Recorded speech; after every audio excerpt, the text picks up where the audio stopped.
Assalamualaikum warahmatullahi wabarakatuh. Halo adik-adik, perkenalkan nama saya Taufik Hidayat dari Fakultas Keguruan dan Ilmu Pendidikan, Program Studi Pendidikan Guru Sekolah Dasar.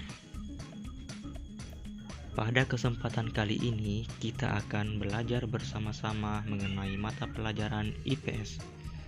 Kelas 4, tema 8, subtema 1. Materi daerah tempat tinggalku.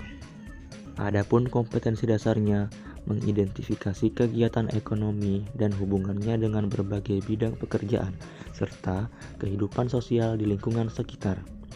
Menyajikan hasil identifikasi kegiatan ekonomi dan hubungannya dengan berbagai bidang pekerjaan serta kehidupan sosial dan budaya di lingkungan sekitar.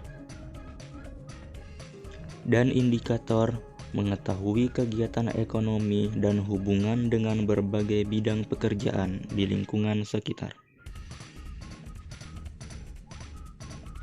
Seperti yang kita ketahui, penduduk Indonesia tersebar di berbagai daerah di Indonesia. Ada penduduk yang tinggal di dataran rendah, ada penduduk yang tinggal di dataran tinggi, ada penduduk yang tinggal di perkotaan, dan ada penduduk yang tinggal di pedesaan. Mata pencaharian penduduk di suatu daerah biasanya sesuai dengan alam sekitarnya. Jadi, kondisi geografis suatu wilayah berpengaruh terhadap kegiatan penduduk yang tinggal di wilayah tersebut. Yang pertama ada daerah pantai. Daerah pantai yang sangat dekat dengan laut merupakan tempat hidup berbagai jenis ikan dan hewan laut lainnya. Sebagian besar penduduk memilih bekerja sebagai nelayan.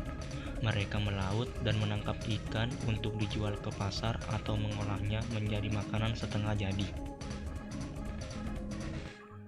Kegiatan lain penduduk di daerah pantai adalah perikanan air payau. Hasil perikanan air payau adalah ikan bawal, bandeng, dan lobster.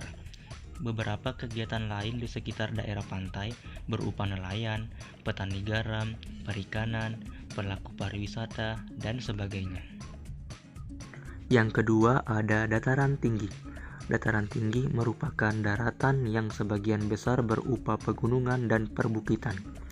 Kegiatan penduduk yang tinggal di daerah pegunungan antara lain pertanian, peternakan, perdagangan, perkebunan, dan juga pariwisata. Dataran tinggi memiliki tanah yang subur dan udara yang sejuk, sehingga cocok untuk kegiatan di bidang pertanian dan perkebunan. Dataran tinggi juga cocok untuk memelihara ternak, seperti sapi perah, kambing, kelinci, ayam pedaging, dan ayam petelur. Dataran tinggi juga menjadi daerah tujuan wisata. Daerah dataran tinggi dengan udara yang sejuk dan pemandangan alam yang indah memiliki daya tarik bagi masyarakat untuk berwisata. Yang ketiga ada dataran rendah. Dataran rendah merupakan daerah dengan kegiatan penduduk yang sangat beragam, seperti pertanian, peternakan, perdagangan, dan sebagainya. Dataran rendah yang datar sangat cocok untuk kegiatan di bidang pertanian. Yang keempat ada daerah perkotaan. Khusus untuk daerah perkotaan, penduduknya banyak bekerja pada bidang industri dan jasa, seperti menjadi karyawan perusahaan, karyawan pabrik, dokter, pengacara, dan sebagainya. Selain keragaman fisik dan keragaman kegemaran, ada pula keragaman kegiatan ekonomi. Kegiatan ekonomi adalah segala aktivitas yang dilakukan oleh manusia untuk memenuhi kebutuhan hidupnya.